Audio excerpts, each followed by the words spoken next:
G'day and welcome back to the Raw Rugby podcast. Christy, Doran here to bring you all up to speed with round 5 Super Rugby teams, and joined by my boss and a man that joined me right through the Rugby World Cup, Tony Harper. Harps, good to see your friendly face, and you're back from Japan too. Oh, yeah, there were some fun days at the World Cup, and I had a decompress for 3 months in Japan riding powder. I've got to tell you that it was a pretty average season over there. And then the day I left, it dumped, and yesterday there were 70 centimetres on my old joint. So, yeah, I've had to unsubscribe from many different social media platforms. It's hard, like you don't want to completely block Japan because apparently Quade Cooper and Bernard Foley and Will Genier and a few others are playing footy over there. But I just do not want to see any more snow porn for the next few months until Perisher kicks on, Christy. Well, you've left out one of the other Aussies that is in Japan at the moment, and that's my co-host on a Monday, which is Matt Tamua. So thanks for just snubbing Matt. Well, I don't consider him to be a footy player anymore. I just consider him to be a massive media personality. I'm absolutely loving how he's developing as a podcaster. I mean, it started out like he was definite second fiddle, but now, like, mate, I don't know about co-hosting anymore. I think it's like Matt Tamua show with ... Christy Doran. Yeah, it won't be long before I'm out of a job. But great to have Matt, and the Monday pods that generally go out first thing on a Tuesday morning have been going great. And thanks for the feedback that has been provided throughout the last few weeks. Enjoying it. And it was awesome speaking to Mick Byrne, who's Fijian Drua take on the Waratahs Saturday afternoon, so that'll be a cracking matchup. Hey, let's stop talking about the past. Let's look forward, and let's look forward to the Well, that's fair enough.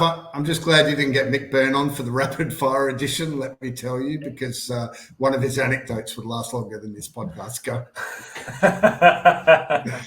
All right, maybe you have to listen to the podcast earlier in the week to understand that joke. But hey, it's an intriguing kind of stage of the super season because in a 12-team comp with 8 sides progressing through to the finals, still everyone is very much in with a chance. But if you're the Crusaders, if you're the Western Force, you're trying to find your first win. And if you're the Waratahs or the Melbourne Rebels, you definitely want to be keeping pace with those in the top 4 or 5, which is like the Brumbies and the Queensland Reds. But we're going to start first game. New Plymouth is the venue, and it's the Hurricanes and the Melbourne Rebels. Can you bring us up to speed with a few of the changes, please, Harps? Yeah, we've got top of the table Hurricanes hosting 7th placed Rebels, and I reckon they've done quite well to be in 7th considering all the dramas that are going on there. I mean, some of the drama this week around Filippo Daugunu again, which you can talk to a little later. They've rested Taniela Tupou from the start. He was obviously dragged in the first half last week, and I know you've got a bit of insight as to why.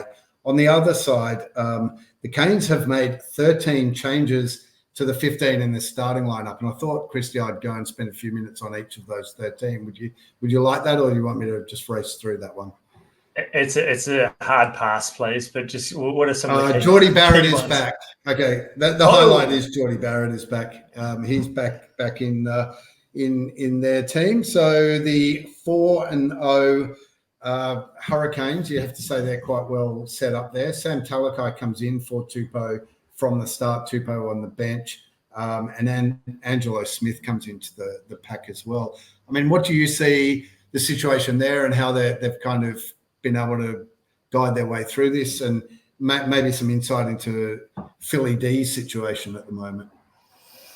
Yeah, that was a tumultuous one with Filippo Daugunu, and it's obviously been reported pretty widely over the last few days after I revealed the news earlier that Daugunu had chosen to stand down from last week's match, and that was a matter of hours before kickoff against the Reds, and that's such a disruption because he's the outside centre. They've already lost Matt Proctor. He's filling in the outside centre. It's generally the person that leads the defensive line. It's one of the most important positions in the defence. It rests over a $7,000 reimbursement fee that he's owed, and this could drag on for a little while before there's a resurrection there. But it's good that he's returned to training because he missed training on Monday. He was back there on Tuesday, but clearly the Rebels had made the decision that with him not being there a day earlier, that he wasn't going to play. I think that's fair enough, standards and so forth, but it does mean that there's another change to the midfield. Yeah, so just to be clear though, do we feel that he is now happy to play, even though, under my understanding of the situation, they can't officially pay him his $7,000 because of the situation they're in? Like, is he, as far as you know, happy to return, being owed that money still? I'm not sure if there's a resurrection there just yet. So I'd have to actually put through a call or two, but it does go to the ongoing concerns around the Rebels. He's a creditor there now. I can't imagine that he would have been paid and fixed up, because it does open up a can of worms about why one person gets their money back and why another person doesn't. So that would just be my instinct. I can't say that for fact, but in regards to the early, and you made reference, Taniela Tupou, you're spending millions of dollars on a guy to come to the Melbourne Rebels, and you pull him off after 33, 34 minutes. It's not a great look, but I think you've got to see it from the bigger picture, which firstly, the Rebels' efforts around the ruck, they were getting blitzed there. There was way too much space. I think the type 5 forwards really struggled on a whole. And someone like a Sam Talakai, really good person, firstly. Secondly, high work rate. And thirdly, they don't want to risk necessarily a Taniela Tupou getting injured with the pace so high earlier in the game and pushing his workload. So there was a combination of factors of why there was the early changes last week. But Josh Cannon's another victim. He's gone back to the bench, and he's had a pretty poor start to the season too. So there are changes up front, as you made mention, a couple in the front row, a couple in the second row. Lucas Ripley back at the outside centre. It's going to be a tough afternoon, evening for the Rebels, I think. And you look at the Hurricanes. You might rest Cam Roydgard, but you bring back TJ Perenara. That's pretty handy in itself. And then look in the second half with the Safa Umula coming on to inject his big physical frame at hooker in the second half. I think the Rebels, they've got to be in touching distance at halftime, otherwise they'll get run over the top. Look, it might be a bit of a naive question, but 13 changes in a 15. Do you think Rebels maybe look at that as a little sign of disrespect for what they're able to do, or do you think that's kind of more a show of the incredible depth that the table toppers have? Well, Brad Shields, captain, back for his first minutes. Karifi, quality, open side flanker. Tyrell Lomax is up front.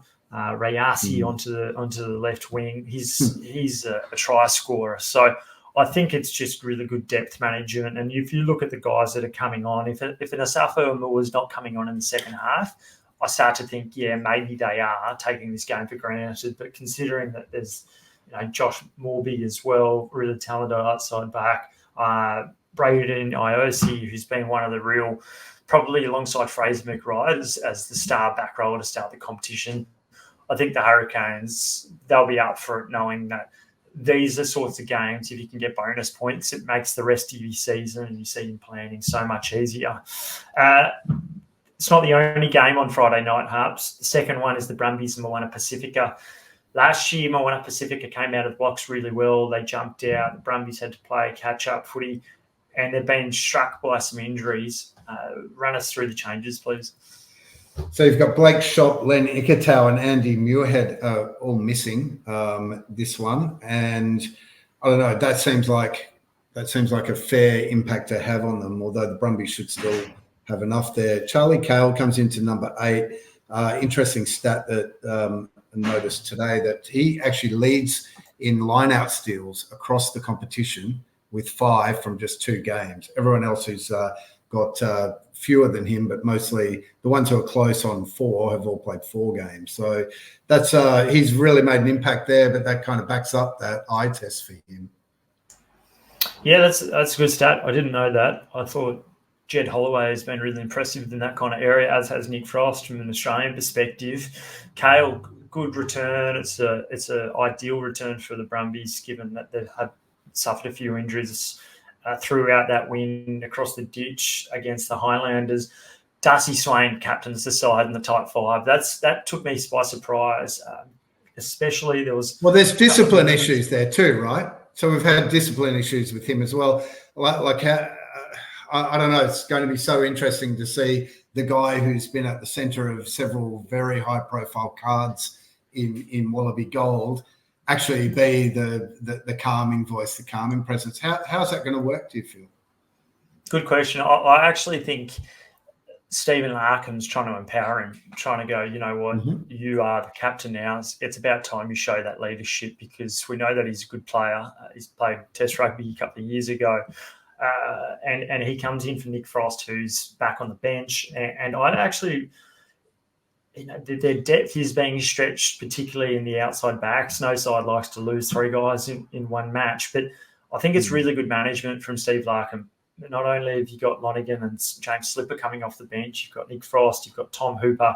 And this is the other big one, Ryan Lonergan on the bench, who's been the interim captain with Alan Alator injured. What I love about that, Harrison Goddard comes in at 9. He's a guy that's had a few years of professional rugby, both at the Waratahs, up at the LA Giltinis, the Rebels once upon a time.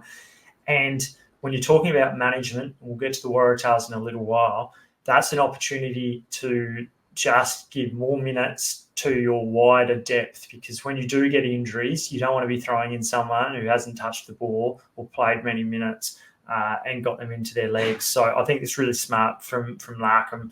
And also, certificate.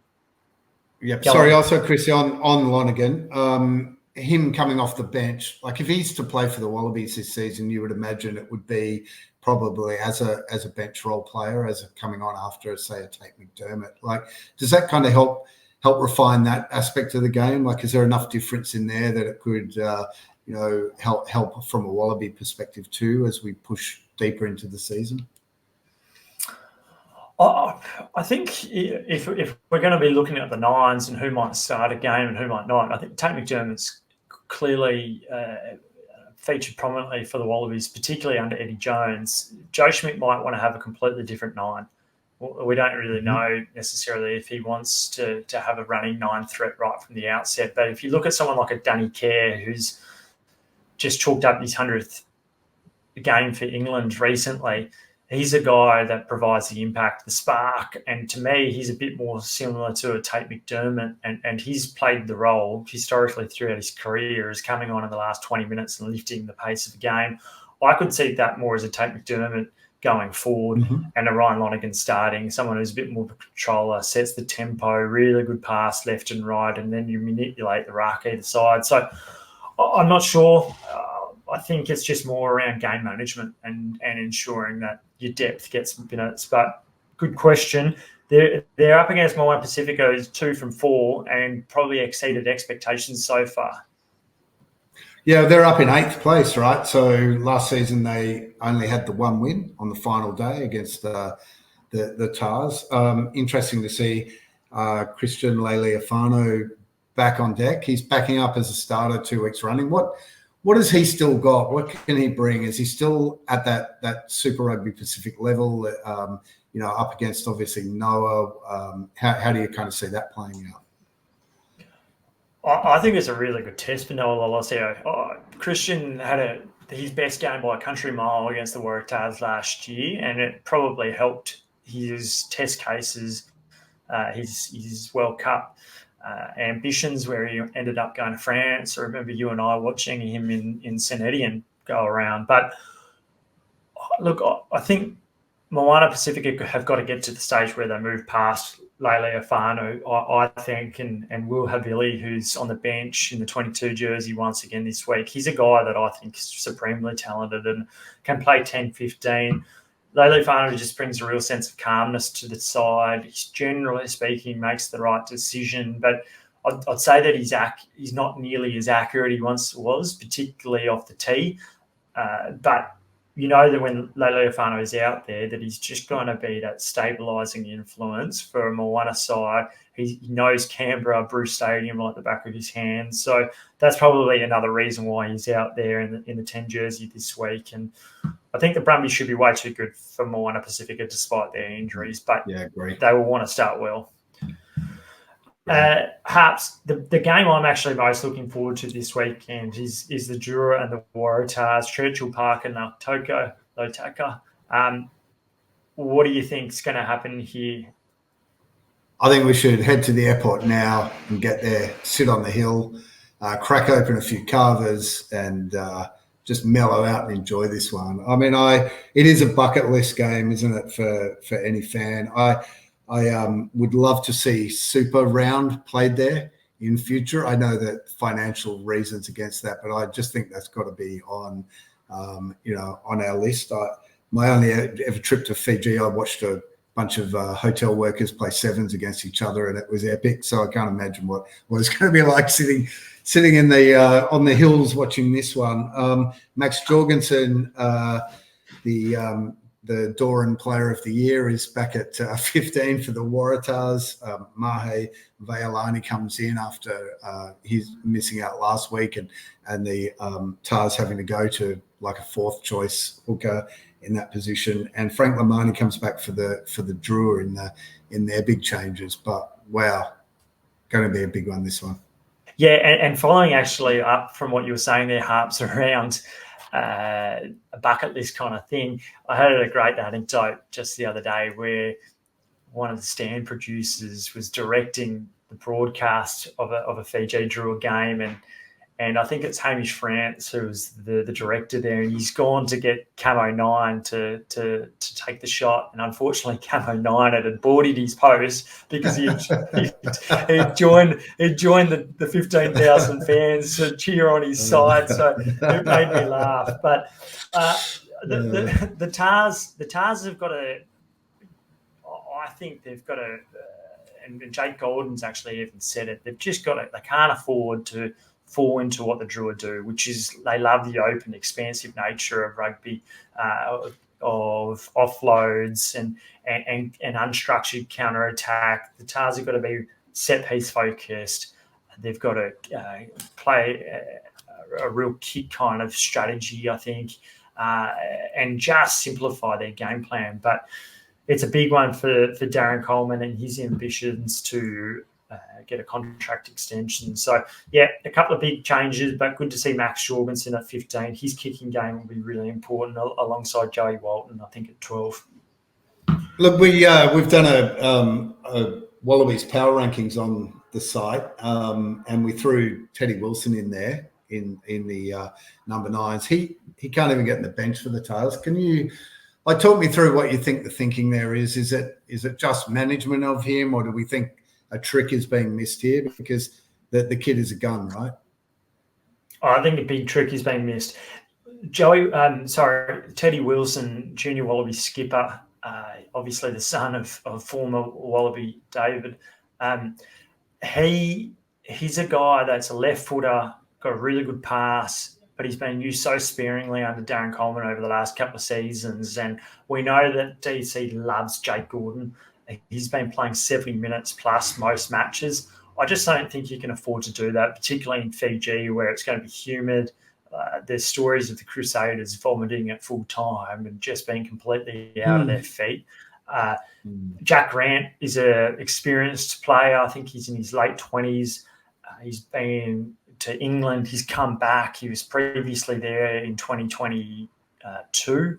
And I think Australian rugby's got to be really careful about Teddy Wilson because he needs minutes, firstly, but he's getting frustrated and he might be lost from the Waratahs unless there's some serious changes. And I think Rugby Australia themselves are even concerned and watching on going, what's going on? Because we've seen in the past Australian sides go really heavy on one player to try to eke out wins. Perhaps because the depth hasn't been there. Michael Hooper used to play 80 minutes every match. Fraser McWright's doing it these days. Tom Wharton at the Western Force is playing 70 minutes most games at hooker. It's just too much. You've got to be able to trust your depth, and that's why I like Stephen Larkin's decision to give Harrison Goddard some minutes. Anyway, I think this game, not going to be much in it, but I'm tipping the draw. Who are you tipping? I'm tipping the draw as well. I mean, you talk about open and expansive. Let's give one more plug for the chat between you, Matt, and Mick Byrne earlier in the week. Like, talk about open and expansive. That guy's got it. I love that. I love that he's aligned to a team that likes to play it, free and easy. That's a guy that when we go, Christy, we're having beers with him post-match, pre-match, maybe even during the match, who knows, with Mick. We're certainly, he did text me after saying, I've got a room anytime I want to go, so I might take up that. And the Johnny Walker Sinatra he was talking about. 3 games left and 4 on this Saturday, so it's a big one. But the Chiefs and Highlanders should be a cracker in a New Zealand derby. So the Chiefs and the Highlanders, you've got Moni Narrower coming back. He, as you'll recall, before the World Cup, he was picked in that All Black squad, had to pull out last minute. Ian Foster spoke really strongly about the disappointment that he felt. So it's great that he's finally back on the field. Anton Leonard-Brown misses the game through concussion. And the Highlanders are bringing Reece Patchell back at number 10, while Ethan de Groot misses out up front. Yeah, and no Sony Tokiaho for the Chiefs as well. That'll be different for the Chiefs because he's such a big ball carrier for them.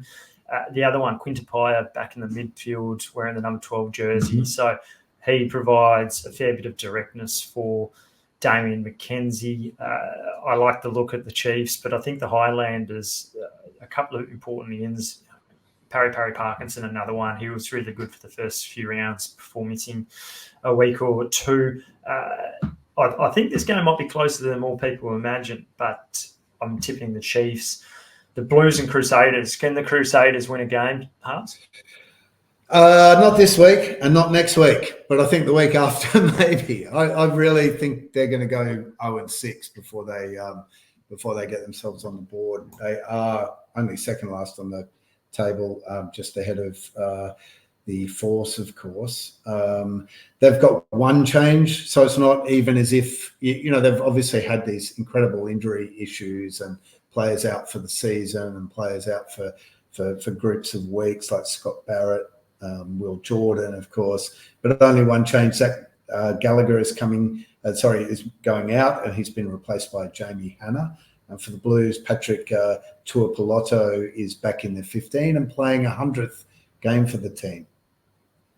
Yeah, good to see him. He's a really lovely man. Saw him over at the Super Rugby launch in Auckland early in the year, but he will return. He'll take back the captaincy, and he's just a guy that, you think about the Crusaders who are missing Sam Whitelock and other experienced leaders. Well, Tuapoloto is like that guy for the Blues. He's just got so much experience and quality. It's a pretty good looking pack, that. And Tuapoloto, you could see how big they were compared to the Waratahs last year. That back row is humongous.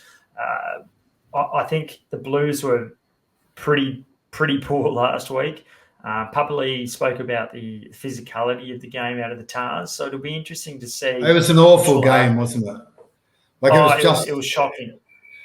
I was on live blog. You were at the game. We kind of connected afterwards, and I wanted a sanity check on whether that was just a dire match to sit through. And I got to an hour in, I was like, "Oh, can I just hand this live blog over to one of our fabulous commenters on the Raw to take it from here, because I would like to go and bash my toes with a hammer to do something more rewarding." But yeah, I think that they certainly didn't.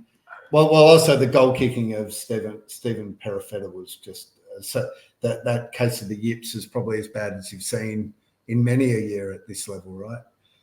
Yeah, exactly. So perhaps an opportunity for him, or will he feel the pressure there? But I think the Blues will be too good. I think at home there's unfinished business for them off the back of losing to the Crusaders in last year's semi-final, and I think they lost as well throughout the regular season. So Vern Cotter's side, it's a big one for them. No Rico Ioane, so Bryce Heem and Lamb are in the midfield, and you just look at the potency in the back line with Clark, Talia, and Sullivan. I think they'll be too good. The last one, an Australian derby over in Perth. It's a really big game for the Reds to continue their momentum ahead of hosting the Brumbies next week. The Western Force are just desperate to get back to play some good rugby, and if they can take it deep, they might be in with the chance. Run us through some of the changes there.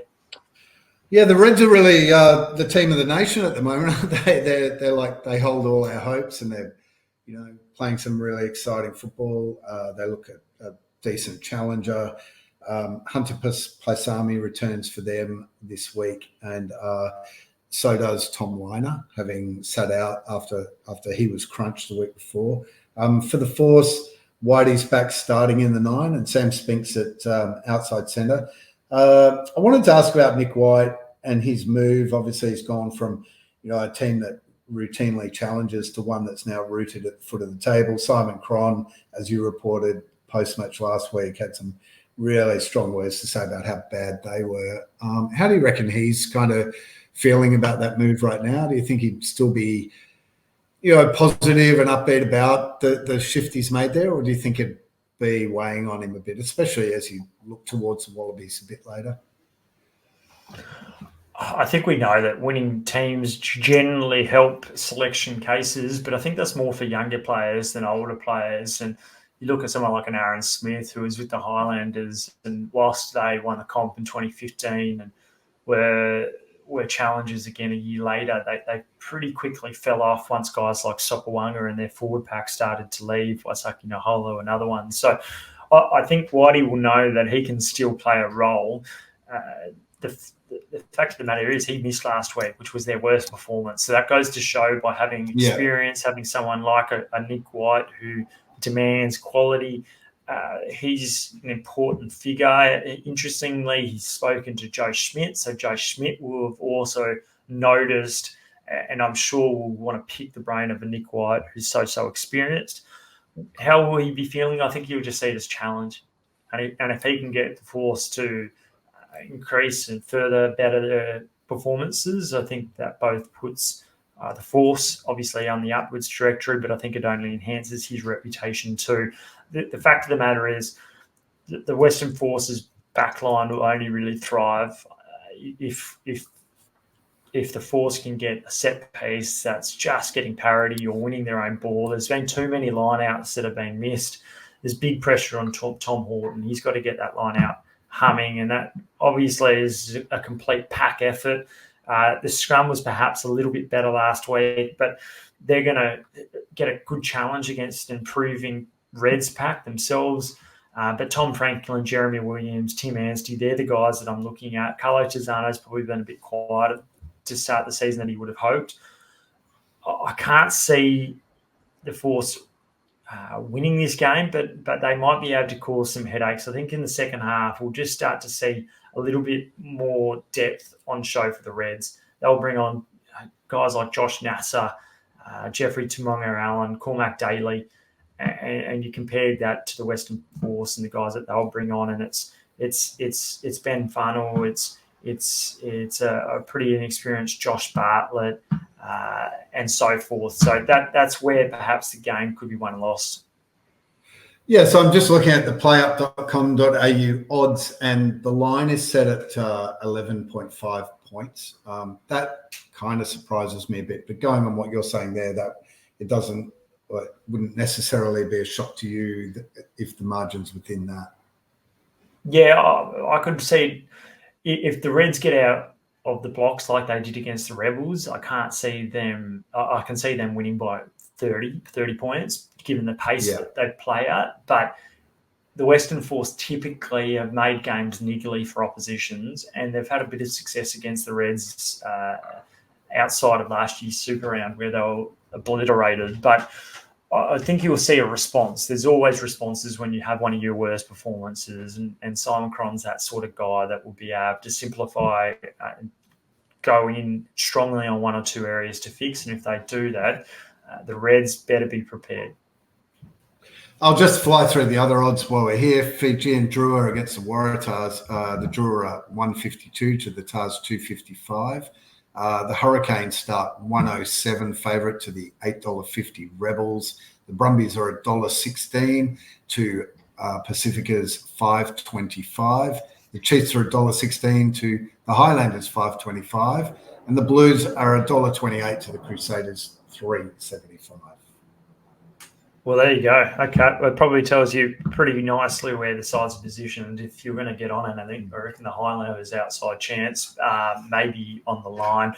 Hey, thanks, Tony Harper, for joining the Raw Rugby podcast. Good to bring everyone up to speed and hopefully see you again soon.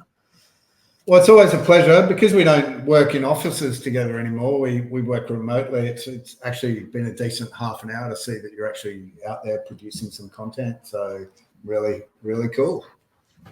On that note, I better zip and go and get into more of it. But look forward to getting into your earways early next week with Matt Tamua for another edition of the Raw Rugby podcast. Until then, cheers. Thank you.